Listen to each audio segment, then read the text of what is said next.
आपको बोले थे पीएफ अकाउंट के बारे में समझा देंगे, और पीएफ भी दो डिजाइन के होते हैं, ईपीएफ और पीपीएफ। हालांकि उसके दो और कैटेगरी है, वीपीएफ एंड जीपीएफ, उस सब के बारे में समझाते हैं। देखिए, पीएफ जो होता है ना, उसको फुल फॉर्म होता है प्रोविडेंट फंड। प्रोविडेंट फंड मतलब होता है भविष्य निधि, मतलब आगे जाकर होने वाला खर्चा, भविष्य निधि। अब आप जैसे समझिए, भारत में हर इंसान छोटे या बड़े काम में लगा हुआ है, उसको पैसे मिल रहे हैं, उसकी जिंदगी चल रही है, लेकिन कब उसको पैसे आने बंद हो जाएंगे या फिर उसका जॉब चला गया तो उसके पास कोई सिक्योरिटी नहीं है, सोशल सिक्योरिटी नहीं है, या फिर बुढ़ापे में बाल बच्चा भगा दिया, या फिर बुढ़ापे में काम नहीं बचा, तो कहाँ जाएंगे? तो बुढ़ापा के लिए बड़ा सरदर्द हो जाता है। या कोरोना के काल में आप देखिए, जिनकी नौकरी चली गई, बिजनेस खत्म हो गया, उनके पास कुछ नहीं था, बहुत से लोग मतलब भूखे मर रहे थे लोग वहां पे, समाज ने कुछ दे दिया तो चलो, नहीं तो बहुत दिक्कत हो जाता। तो ऐसे कंडीशन में इन बेरोजगारों के लिए क्या था, तो उसी के लिए बनाया गया था पीएफ अकाउंट। ये एक तरह का गुल्लक होता है, जैसे हम लोग पैसा डाल देते हैं ना गुल्लक में, बचपन में आप लोग भी डाले होंगे, अगर हिंदी मीडियम वाले होंगे तब, सीबीएसई वालों का क्या ही पूछना, वो लोग गुल्लक भी रखता है लोग, तो जितना गुल्लक में पैसा नहीं रहता है ना सीबीएसई वालों का, उससे महंगा उनसों का गुल्लक रहता है। बल्कि दुनिया का ऐसा, हम लोग का तो ये बचपन में हम लोग 1 रुपया खरीद के लाते थे, और घटता था ना तो उसमें से तनी तनी निकाल लेते थे, पूरा नहीं, फोड़ देंगे तो खत्म हो जाए। तो ऐसे ही एक गुल्लक सरकार ने बनाया है, जिस गुल्लक को कहते हैं प्रोविडेंट फंड। अब बार बार प्रोविडेंट फंड या भविष्य निधि तो कहेंगे नहीं, इसलिए इसे क्या कहते हैं, पीएफ कहते हैं, प्रोविडेंट फंड शॉर्टकट में। अब हम इस प्रोविडेंट फंड के बारे में डिटेल से समझते हैं, है क्या ये। प्रोविडेंट फंड एक तरह का खाता है जो आपके अकाउंट में ऑटोमेटिक काट के उस गुल्लक में रख दिया जाता है। पीएफ क्या है, एक अकाउंट है, जैसे आपका saving account, current account, recurring account, इस सब होता है, उसी तरह पीएफ अकाउंट होता है। ये एक ऑटोमेटिकली काट दिया जाता है ताकि आपके सोशल सिक्योरिटी हो सके, बुढ़ापा में किया जा सके।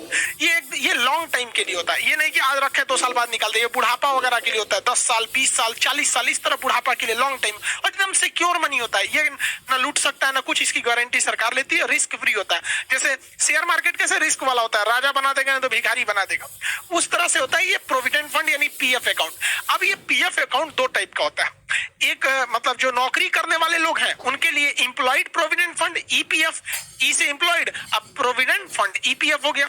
और एक जो नौकरी नहीं कर रहे हैं, कहीं थोड़ा मोड़ा बिजनेस है, दुकान है वगैरह है, तो इन लोग के लिए, पब्लिक के लिए, आम पब्लिक के लिए भी एक प्रोविडेंट फंड है, पीपीएफ। तो आप देखिए, बार बार इतना मत समझिए, दोनों को पीएफ ही कहते हैं। पीएफ मतलब भविष्य निधि, बुढ़ापा या आने वाले वक्त में काम आता है। बस ये नौकरी करने वालों के लिए ईपीएफ होता है, और जो नौकरी वगैरह नहीं कर रहे हैं, छोटे मोटे दुकान है, बिजनेस व्यापार कर रहे हैं, उनके लिए पीपीएफ होता है। दोनों एक प्रकार है किसका, पीएफ अकाउंट का, इसलिए अमूमन दोनों को लोग पीएफ ही कहते हैं। हालांकि हम दोनों में अंतर बताएंगे कभी, लेकिन बीच बीच में हम पीएफ बोलेंगे तो आप समझिएगा। चलिए हम दोनों में अंतर समझ जाते हैं। ये है आपका ईपीएफ। ईपीएफ मतलब नौकरी करने वालों को, ईपीएफ में तो नौकरी वाले आ जाएंगे लोग, और पीपीएफ पब्लिक प्रोविडेंट फंड, सामान्य पब्लिक आ जाएंगे लोग। समझिए अब दोनों में क्या अंतर है। ये कंपलसरी लगाना होता है, ये कंपलसरी उस व्यक्ति को जमा करना ही पड़ता है।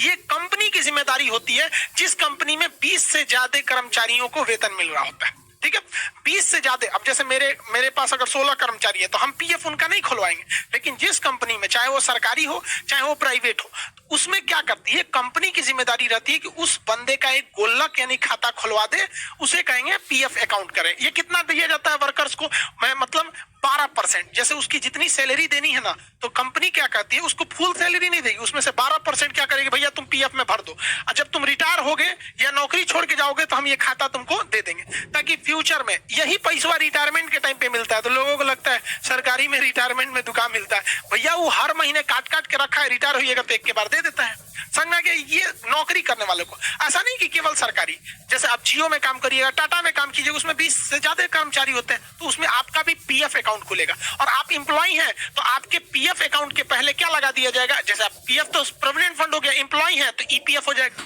लेकिन अगर वही आप आम पब्लिक है, सब्जी है, चाय की दुकान है, तो आप एक आम पब्लिक है, तो आपके प्रोविडेंट फंड यानी पीएफ अकाउंट के आगे पब्लिक लगा दीजिएगा, पब्लिक प्रोविडेंट फंड होगा। ये क्या है, ये ऑप्शनल है, कोई भी खुलवा सकता है। इसके लिए बस उसको चाहिए, इंडिविजुअल व्यक्ति कोई खुलवा सकता है जिसके पास इनकम है। बस शर्त यह है कि वो भारत में रह रहा होना चाहिए। अगर भारत के या अमेरिका में रह रहे हैं, काम करने आ रहे हैं, या जो सऊदी में काम करते हैं, वो लोग नहीं खुलवा सकते इसमें। ये आप समझ में क्या।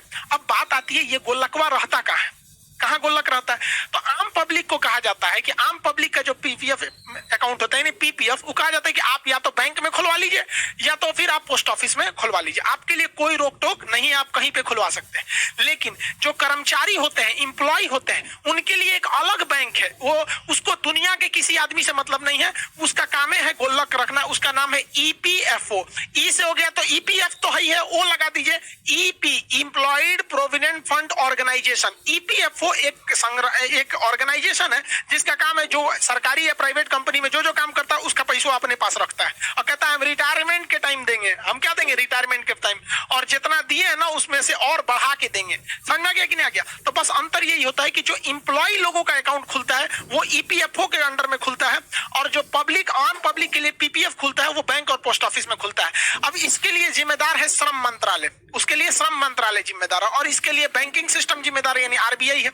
ये 12% आपकी सैलरी से काट लिया जाता है। इसमें आपको तो सैलरी मिल ही नहीं रही है तो 12% काटेगा क्या? अब आपका मन, आप हर महीने या हर साल आप 500 रुपया जमा कर दीजिए, या 500 से 1.5 लाख रुपया जमा कर सकते हैं। अब कोई सब्जी वाला है, अब वो सोचता है कि हमें 1 रुपया कर, मान के चलिए 2-2 रुपया के हिसाब से सोच रहा है, साल भर में उसका भी लगभग 700 रुपया हो जाएगा। उस हिसाब से वो साल भर में 500 से लेके 1.5 लाख रुपए तक जमा कर सकता है। बशर्ते अंतर क्या है, इसे पोस्ट ऑफिस या बैंक में जाके जमा करना पड़ेगा। और इंप्लॉय प्रोविडेंट फंड में क्या होता है, उसकी सैलरी से कंपनी खुद ही काट लेती है और कहती है कि देख तुम्हारा 1 लाख, मान के चलो तुम्हारा 50,000 सैलरी है, तो 12% हम तुम्हारे में से डाल दिए, किसमें? तुम्हारे ईपीएफओ के अकाउंट में, ईपीएफओ के अकाउंट में। समझ में आ गया कि नहीं आ गया? किसी को दिक्कत? इसमें जो ब्याज मिलता है वो 8 से 9% ब्याज मिलता है, यानी जितना पैसा जमा किए जब आपको सरकार लौटाएगी, ईपीएफओ लौटाएगी तो 8 से 9% ब्याज देगी। जबकि इसमें जो आम पब्लिक के लिए है, तो आम पब्लिक के लिए देख रहे हैं फिक्स भी नहीं है, कोई 500 दे रहा है, कोई 1.5 लाख दे रहा है, तो इसमें थोड़ा ब्याज कम मिलता है, उससे 1% कम। इसमें 7 से 8% ब्याज मिलता है, जबकि इसमें 8 से 9% ब्याज मिलता है। यानी ब्याज के हिसाब से देखिएगा तो इन दोनों के हिसाब से ये थोड़ा सा अच्छा ब्याज दे देता है, 1% ज्यादा दे देता है। और इन ब्याज की जो तुलना होती है प्रत्येक तिमाही होती है, हर 3 महीना पे ब्याज दर बढ़ाया घटाया जा सकता है। सरकार अगर ब्याज बढ़ा देती है तो आपको फायदा है, सरकार घटा देती है तो आपको घाटा हो जाता है। अगर सरकार कह दे कि हम 10% ब्याज देंगे तो आप ही के पैसों पे ज्यादा ब्याज मिल जाता है। उसके बाद देखिए ये कब कंप्लीट होता है, तो ये इंप्लॉय लोगों के लिए है, ये वाला प्रोविडेंट फंड जो है भविष्य निधि इंप्लॉय के लिए है। तो कहा जाता है इसकी मैच्योरिटी यानी ये कब पूरा होगा, जब आप रिटायर यानी सेवानिवृत्त होंगे तब। अब ये तो बिजनेसमैन या छोटे मोटे व्यापारी के लिए था, ये लोग तो रिटायर होते नहीं है बेचारे, तो इनको कहा गया है देखिए आपका टोटल पैसा जो है वो 15 साल बाद लौटाया जाएगा। आप कहेंगे काहे लौटा रहा है, तो सुनिए ध्यान से, आपका हर महीने जो 12% ईपीएफ के रूप में यानी पीएफ अकाउंट में कट रहा था, वो जब आप रिटायर होंगे ना तो उसमें 9%, 8 से 9% ब्याज जोड़ के वही आपको दे दिया जाएगा। समझ में आ गया? उसी को कहा जाता है रिटायरमेंट के बाद भी सरकारी में पैसा मिलता है। इसमें भी है, आप 15 साल तक जमा कीजिए और उसके बाद आपका जब 15 साल बाद निकालिएगा तो आपको 7 से 8% जो उस समय का रेट रहेगा उस रेट से आपको पैसे मिल जाएंगे। अब आप एक बार में निकालिए या उसमें महीना महीना बनवा दीजिए। वैसे रिटायरमेंट के टाइम पे आप एक बार में पैसा निकालिए, महीना महीना बनवा दीजिए। लेकिन मान के चलिए कि कोई व्यक्ति है, वो सरकारी कर्मचारी है या प्राइवेट कर्मचारी, मान के चलिए प्राइवेट है, तो प्राइवेट भी इंप्लॉय है तो उसका भी जो प्रोविडेंट फंड यानी पीएफ अकाउंट होगा वो तो इंप्लॉय है तो ईपीएफ ही होगा। अब उसको बीच में पार्शियल विड्रॉल करना है, बीच में पैसा निकालना है, उसको रिटायरमेंट तक नहीं रखना है, तब तो कम से कम 5 साल बाद वो पार्शियल विड्रॉल कर सकता है। कम से कम 5 साल रखेगा। कब? एक कंडीशन है, उसके यहाँ शादी ब्याह पड़ गई बेटा बेटी का, या उसको दवा में इमरजेंसी आ गया, एजुकेशन के लिए लेना है, बेटा बेटी को पढ़ाना है, कहना है कि भैया इस सैलरी से नहीं हो रहा है हमारा है, थोड़ा सा दे दीजिए, लड़का का फीस जमा करना है, तो शादी, मेडिकल, एजुकेशन या इमरजेंसी में आप 5 साल बाद कुछ पैसा निकाल सकते हैं। पार्शियल विड्रॉल ही ना कि पूरा निकाल लेंगे, इसमें भी सेम कंडीशन है, 5 साल बाद पार्शियल विड्रॉल कर सकते हैं। कितना अच्छा है, जैसे आप भी गुल्लक रखते हैं तो जब देखते हैं कि कुछ नहीं हो रहा तो पार्शियल विड्रॉल कर देते हैं, कुछ सिक्का उच्चा डाल के इसे निकाल लेता है। 1-2 रुपया आदमी बचपन में निकाल लेता था, तो इसमें दोनों सेम होते हैं सब। इसकी सबसे बड़ी खासियत होती है इन दोनों की, ये दोनों की दोनों डेफ्ट लायबिलिटी 0 होती है। जैसे मान के चलिए कि मेरे पीएफ अकाउंट में यानी प्रोविडेंट फंड, अब वो पीएफ अकाउंट दोनों टाइप के हो सकते हैं, या अगर हम इंप्लॉय हैं तो ईपीएफ और नॉर्मल पब्लिक है तो पीपीएफ, तो दोनों तो प्रोविडेंट फंड है ना पीएफ। मेरे पीएफ में 4 लाख रुपया है सपोज, और हम बैंक से कर्जा लिए हैं 5 लाख रुपया, और हमारा ना खेत है ना घर है ना कुछ है। अब बैंक कहेगा हमरा 5 लाख दो, हम कहेंगे कुछ नहीं है, तो बैंक कहेगा पीएफ अकाउंट में 4 लाख है, हम पीएफ से निकाल लेंगे। तो सरकार कहती है खबरदार, पीएफ अकाउंट की लाइबिलिटी जीरो होती है, डेट लाइबिलिटी जीरो होती है। हम करोड़ों भी कर्जा ले सकते हैं, लेकिन उस कर्जे की भरपाई मेरे पीएफ अकाउंट से कोई नहीं काट सकता है। ये इसीलिए इसे कहा जाता है सबसे सिक्योर अकाउंट होता है, कोई काट ही नहीं सकता आपका यहाँ पे। दूसरा, ये ई एग्जेम्प्ट यानी इस पैसे पर ब्याज भी नहीं मिलता है। जैसे सरकार को टैक्स नहीं मिलता, ब्याज का दिए, टैक्स नहीं होता है, टैक्स फ्री होता है। जैसे हम बुढ़ापा में रिटायर हुए, हमको 10 लाख रुपए पेंशन मिल गया, तो 10 लाख रुपए सरकार भागो यहाँ पे, नहीं यहाँ पे टैक्स लेने आओगे, एग्जेम्प्ट टैक्स नहीं होता है। तो इसकी एक और फायदे होती है, रिस्क फ्री भी है और सिक्योर भी है, टैक्स भी नहीं देना होता।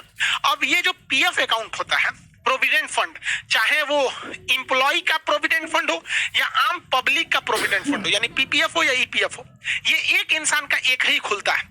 जैसे पैन कार्ड, आपका पैन कार्ड एक ही बनता है, परमानेंट अकाउंट नंबर आपका एक ही खुलता है। अब आप कहेंगे कि सर मान के चलिए कोई आदमी टाटा कंपनी में काम कर रहा था, तो उसका कंपनी में काम कर रहा है यानी ईपीएफ अकाउंट होगा, वो टाटा को छोड़ के महिंद्रा में जाएगा तब कोई दिक्कत नहीं है।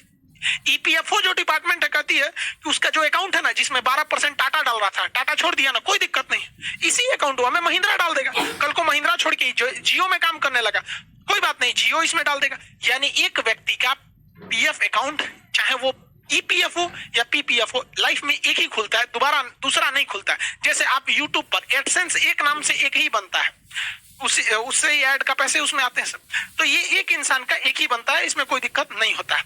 1 पर्सन 1 अकाउंट होता है, जैसे एडसेंस वगैरह की होती है सब। आप समझ आ गए कि नहीं?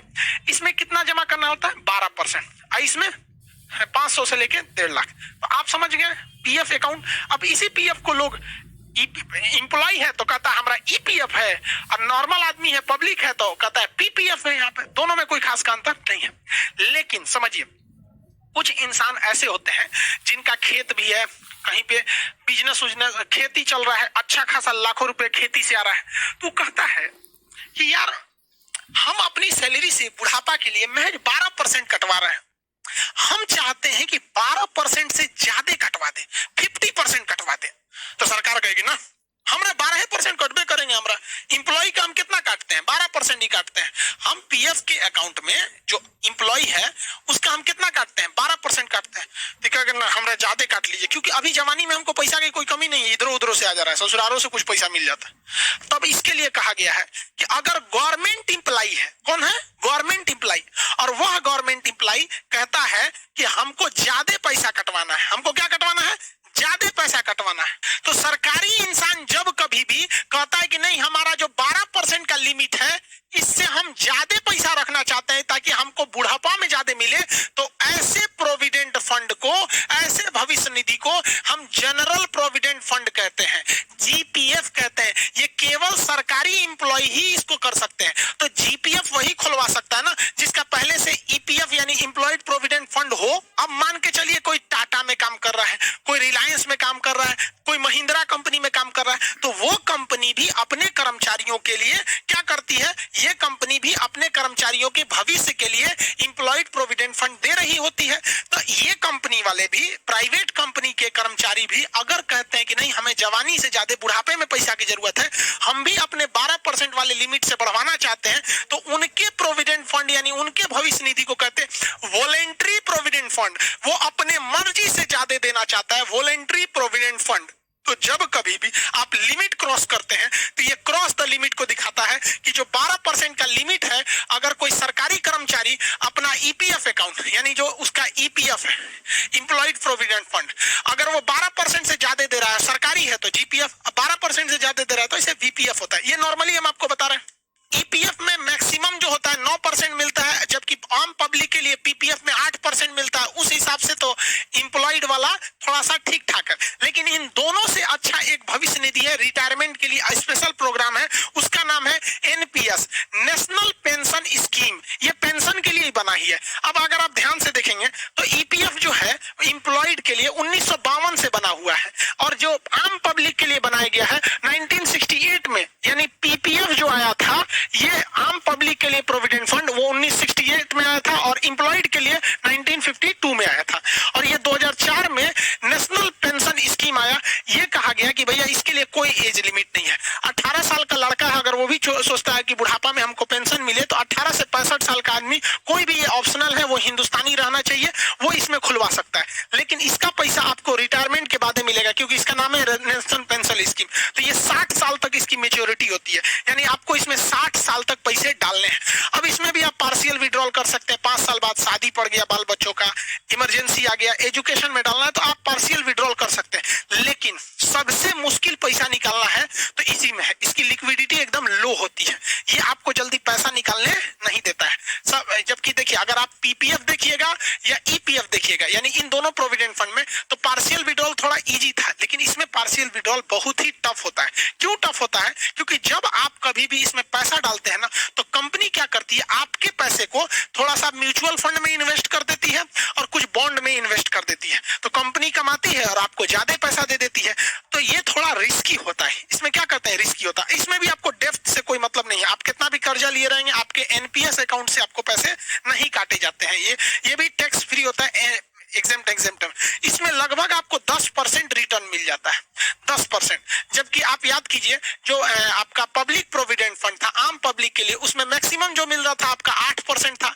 इंप्लॉयड के लिए जो प्रोविडेंट फंड था ईपीएफ, उसमें 9% मिल रहा था मैक्सिमम, इसमें 10% मिल जाता है। तो अगर हम आपसे कहें कि ईपीएफ पीपीएफ जो आम पब्लिक के लिए, यानी हो गया प्रोविडेंट फंड बुढ़ापा के लिए, तो पीपीएफ में मिला था आपका मैक्सिमम 8%, इंप्लॉयड प्रोविडेंट फंड में मैक्सिमम 9% और नेशनल पेंशन स्कीम में 10%। यानी पीपीएफ से अच्छा ईपीएफ, सबसे अच्छा एनपीएस। यानी अगर आप सोचते हैं भविष्य निधि के लिए, तो सबसे बेटर आपके लिए एनपीएस है।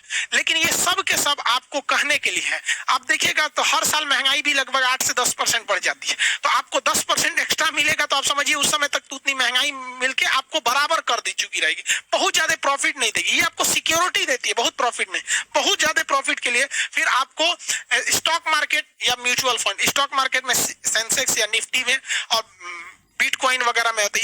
ये तो किसी और क्लास में समझाएंगे, स्टॉक मार्केट, बिटकॉइन वगैरह वगैरह, ये थोड़ा ऊंची है। तो आप पीएफ अकाउंट समझ गए, लोग इसको भी पीएफ ही कहते हैं, क्योंकि ये पीपीएफ है, पब्लिक के लिए है, इसे भी लोग पीएफ ही कहते हैं। तो ये पीएफ मतलब समझ गए ना, भविष्य का जो पैसा होता है। इसके अलावा एक ग्रेच्युटी होती है, उसको समझते हैं।